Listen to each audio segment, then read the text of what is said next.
I am like really feeling it now because I'll be back. Okay, thanks, Oh, Brendan.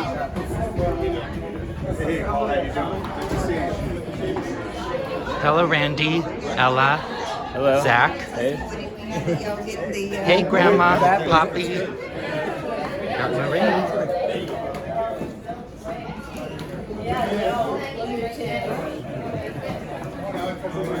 Hello.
Gas in this car don't move.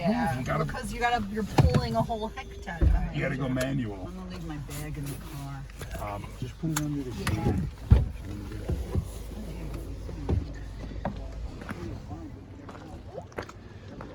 Fresh air and the scent of pine. A nice place to hold a wedding.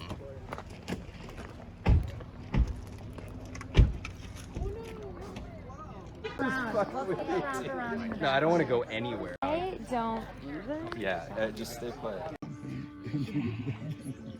Jake, why are we getting married on Christmas? Open demo shop.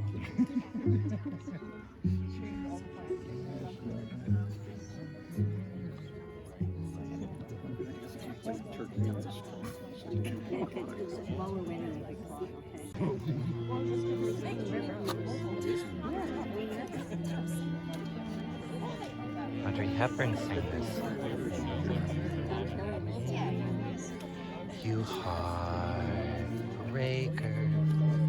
wherever you're going, I'm going away. True drifter, off to see the world. There's such a lot of world to see. Wherever you heartbreaker, wherever you're going, I'm going away.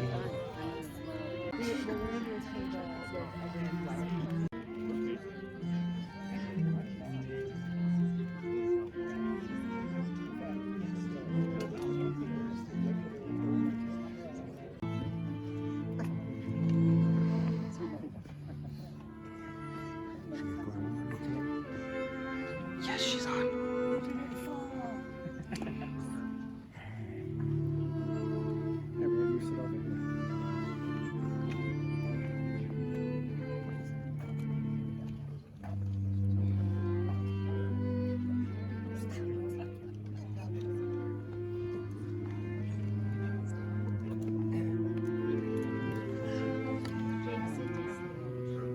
Sit down. Sit down so we can see.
So good.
This is a great place to be right here. It's a great view of all of you, and you all look wonderful. And welcome. You all look great. Becca and Brendan want to thank all of you for being here today. They are especially honored that many of you have come great distances to be with them today. In particular, we welcome Becca's uncle and cousin Yossi and Elek Katz, who are here from Israel. Welcome to the many... Shalom. Shalom. Mashal Tov. Welcome to the many friends and family here from at least 12 different states: New York, Maryland, Texas, Illinois, Massachusetts, Indiana, Washington, Louisiana, Georgia, Arizona, Missouri, and Oregon. Becca and Brendan are so happy that all of you are here today to celebrate with them. In addition to those who are here today, they want to acknowledge our grandparents who could not be here today. Becca's Joan and David Katz, and Brendan's Grace and George Byrnes, and Bob and Jean Toomey. And today we'll be missing Felipe Restrepo. He can't be with here today. Felipe, one of Brendan's closest friends, and was supposed to be the groom, one of the best men today. Now it's fallen on to Michael here, who's going to be doing an admirable job, I'm sure. He was already a best man, so he's moved up from best man 2 to best man number 1. Felipe is recovering from a medical procedure, and we'll be missing today.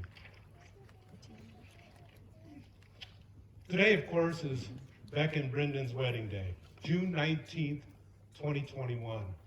You all know that, but what you might not know is that Beck and Brendan purposely chose this date because they want to honor a very important day in American history, Juneteenth, the oldest nationally celebrated commemoration of the end of slavery in the United States. This commemoration began in Texas in 1865, and just 2 days ago, President Biden signed a law that makes Juneteenth an official federal holiday. Shalom. And now, Brendan and Becca have 2 reasons to mark this special day. I don't know about you, but the last year or so has been difficult. Some might even call it a dumpster fire of a year. A year of being stuck at home, a year where an excursion was taking the garbage out to the curb, a year of sweatpants and slippers. But things have finally gotten better, and today we get to be here in this beautiful setting. If you look closely, and it might cool you down a little bit, there's some snow in the mountains. In this beautiful setting, in person, no Zoom, sitting next to each other less than 6 feet apart, no masks. I don't recognize some of you without your masks on. How fantastic is that our first big celebration of the almost post-pandemic day is this special day with Brendan and Becca. It's entirely appropriate that we turn to hugging each other at the wedding of 2 caring, loving people. We are so happy to be here today. I think I speak for all of us, and we are so enriched by their 2 lives. Thank you so much. Rosh Shalom. Mazel Tov. And I am particularly honored today to officiate the marriage of Becca and Brendan. By the way, my name is Tom Barber. You can write that down in your scorebook. I have known Brendan since he was born. I remember him as a little boy dressing up on Halloween as various superheroes, underwear outside his pants. And now he's all grown up, underwear under his pants. An artist, a soon-to-be spouse, a thoughtful and creative person. I'm proud of him, of the kind, caring man he's become.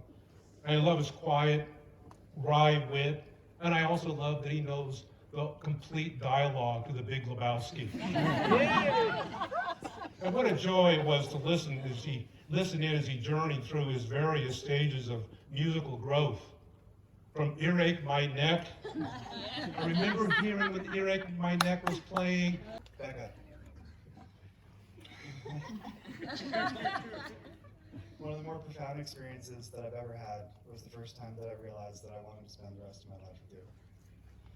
I've never found someone who understands me the way you do, someone who could see me for exactly who I am. I could also see you, the most astonishingly beautiful, thoughtful, compassionate, funny, and talented woman I'd ever met. Yes. It's hard to believe you actually existed. Truth. I'll never forget nervously pressing send on my first message to you on the week. I thought you were out of my league, as Tom addressed. And my utter disbelief that you responded to my message quickly turned into optimism and excitement, as we seemed to be on the same page about the important things in life. The ease of chatting with you as a stranger was just a small hint at how perfectly we would fit together. Also, at the time, I didn't know I was capable of living with 3 dogs. So I'm really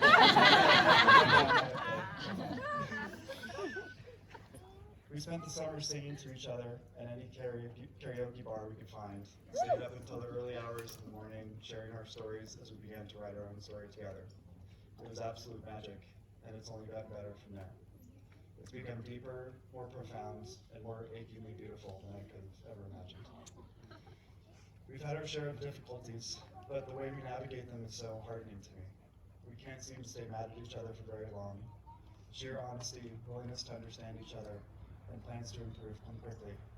And you instantly make me melt with your tenderness and wry sense of humor, instantly snapping us back into our blissful, joyful coexistence. You once wrote me the sweetest letter for Valentine's Day a few years ago that I keep on my desk in front of me every day. In it, you described how you're always seeking meaning.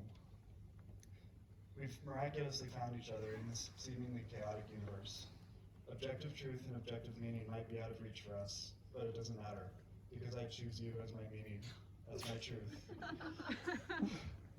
Falling in love with you is not something that I have control over, but I choose you as the center of my universe. Every day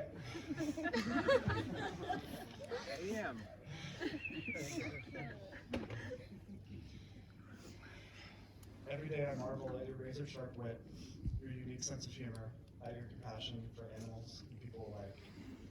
I love watching you act, whether it's on the screen, on stage, or in our home during an impromptu improv session. You have a way of channeling your emotions and embodying a moment that is always a joy to behold. Your writing is equally exquisite, a glimpse into your mind that I'm endlessly fascinated with. I vow to always be honest with you. I vow to always listen to you and support you. I vow to do everything in my power to protect you. I vow to stay by your side through whatever life throws our way.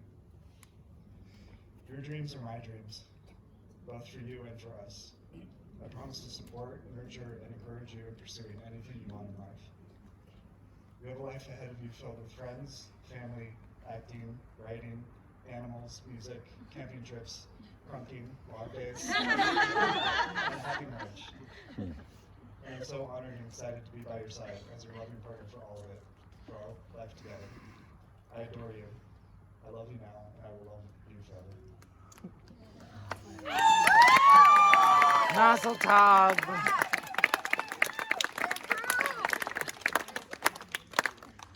can't believe I have to follow that. This is the hard part. Unbelievably wonderful. Brendan. Sorry. Brendan.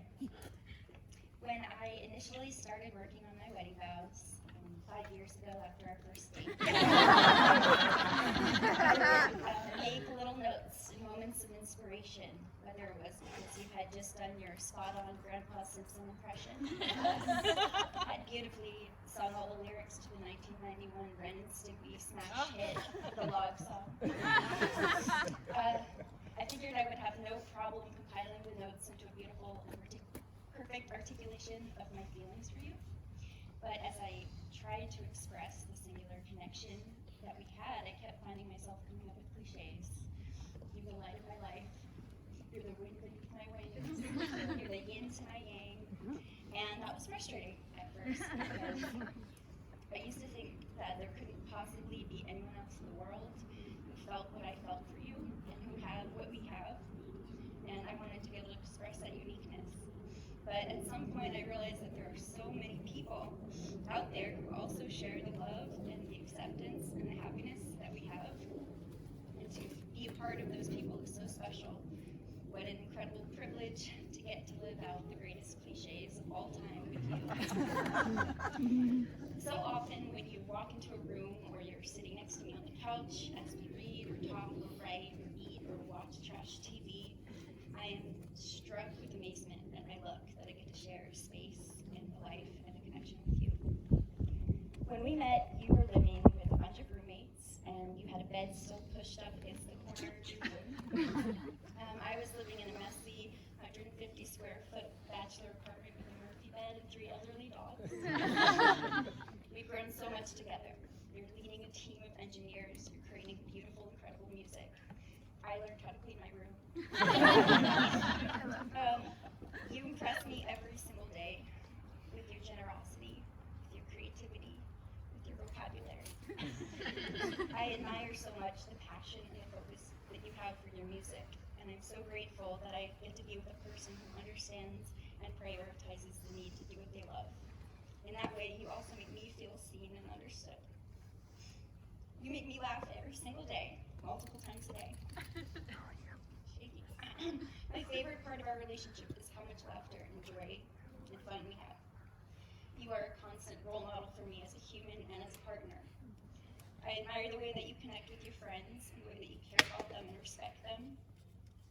You've shown me through example how to be on the same team and how to cheer each other on. Your successes are my successes and vice versa. You've taught me that relationships don't have to be a zero-sum game. Sorry. You've taught me the importance of a simple, kind touch when one of us is upset. toward each other instead of away after an argument. I know that whenever I turn to you in moments of vulnerability, you will be there for me. You won't turn away, and you won't turn me away. I vow to always respect your time to create music, and to never make you choose between what you love and who you love. I vow to love and embrace your family as my own family. I promise to consider your feelings in the decisions I make, big and small. I vow to stop what I'm doing and listen whenever you have something to share with me. I promise to always make an effort to understand your perspective, even when it seems like we're speaking to each other from different planets. I vow to only make you give me Frasier trivia like twice a month now. I vow to not micromanage the way that you drive and cook and eat and stand and sleep. Some of these vows are more aspirational than above all, I vow to never take for granted the fact that you wake up every day and choose to be my partner. You're the light of my life. You're the wind beneath my wings. You're the yin to my yang. I love you so much. Mazel tov.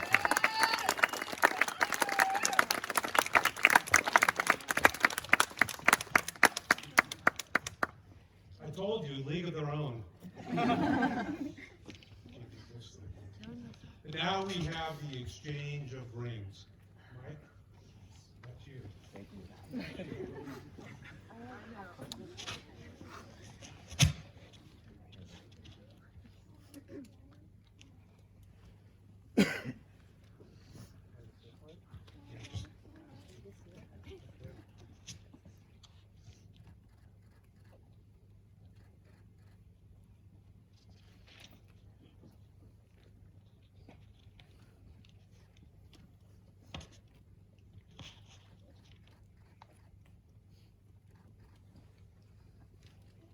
We've exchanged the rings, and now do you want the replay of that, or?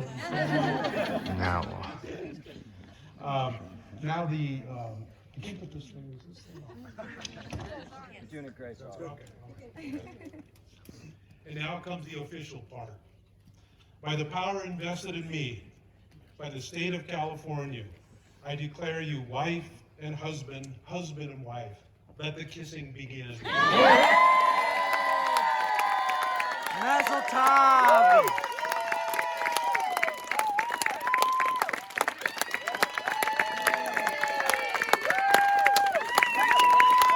Mazel tov.